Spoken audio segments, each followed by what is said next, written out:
3.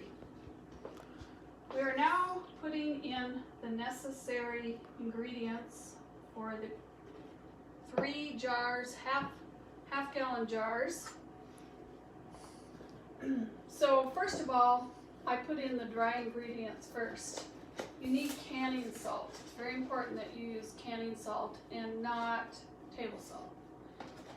So the recipe calls for 1 tablespoon if it's a quart jar, but since I am using half gallon jars, oh, that's weird, it has a little bit of glue in there, we don't want that. There's 1. My sugar's a little, or my salt is a little lumpy. 2. I put that at the top of every jar. 2.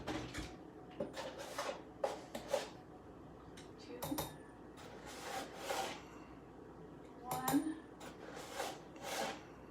2.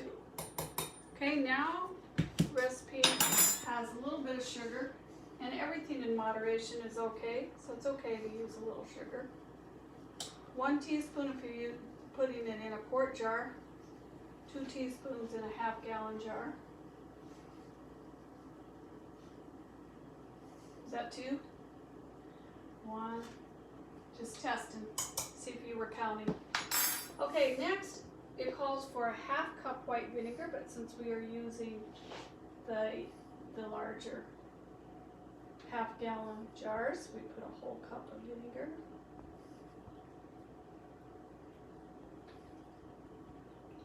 Try to do this real carefully so I don't spill anything.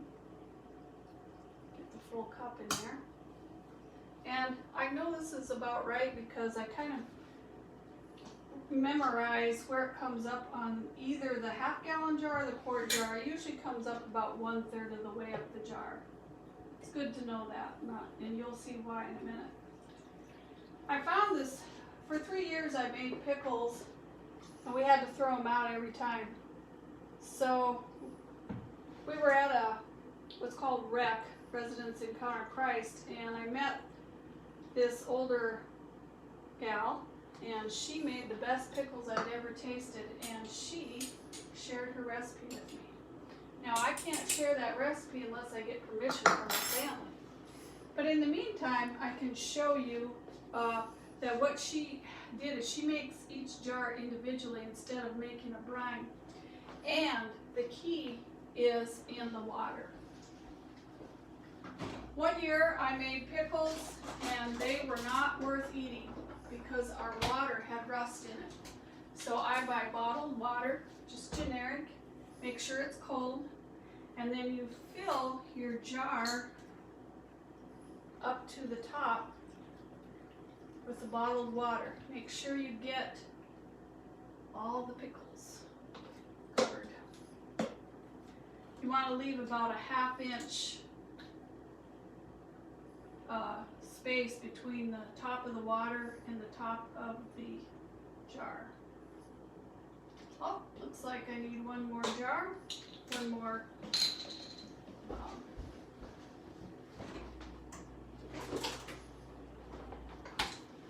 one more bottle of water. Okay.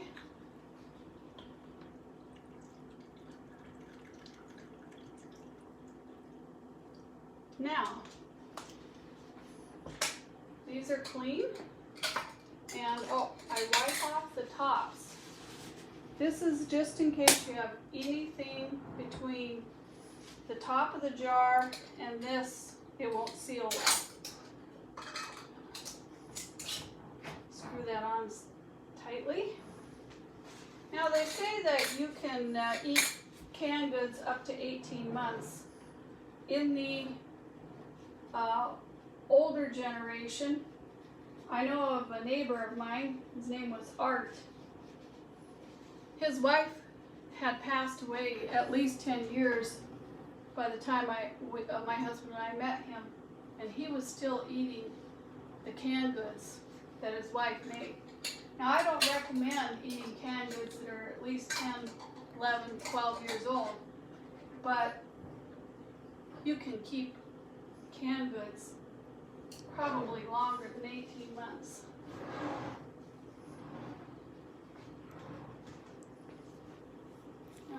is my glass cover? Here it is, hiding behind the vinegar. Now I noticed that I have, I'll forget that. Went on the floor. Everything is washed in the dishwasher, so I don't worry about anything being not sterilized. I just have to push that down. It's very important that everything is covered in water or in the brine. Okay. Pull those on as tight as I can. Now, even though this is a pressure cooker canner, I'm using it as a water bath canner right now. I'm going to put in my jars, and this is cold water. Whoop. Okay, that's going to spill over, so I'll have to take some water back out, adjust, make room for that glass jar. Just set that aside. I don't think I'll need that. I might even have to take out more. Let's see. This is a math lesson. Displacement. Yeah. Volume.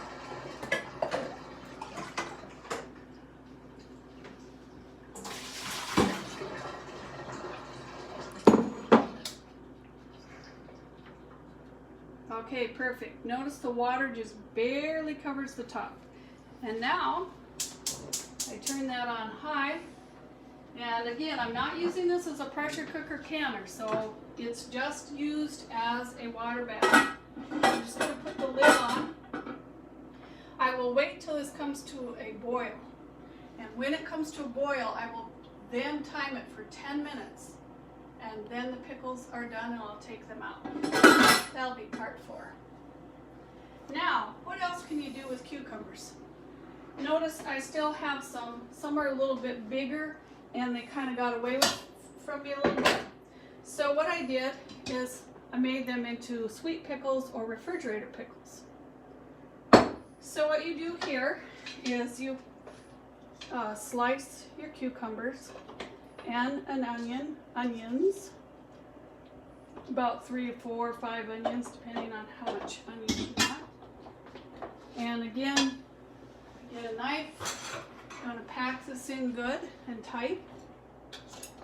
So if you go down the sides like this, I don't know if you can see that camera work, but just creating more space so you can add more cucumbers. Make it very tight,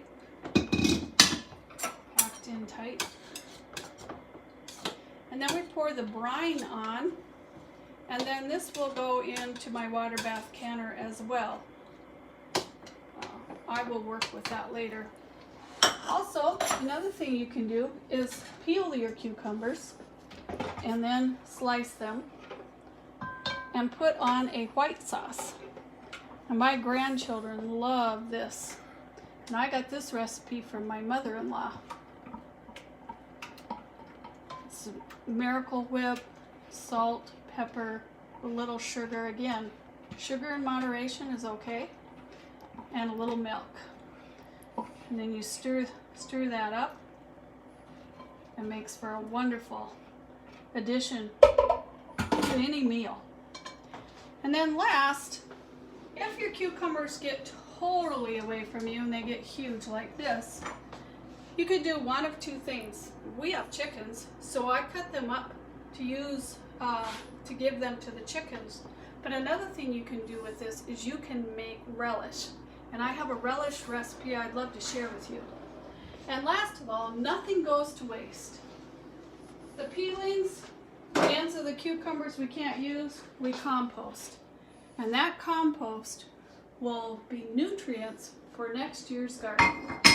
It's been good talking to you, and I'm really happy to share this. I know that my canning success, for 3 years, we threw out our pickles, but we don't anymore. We absolutely love Mrs. Alstead's pickles. Thank you. Have a great day.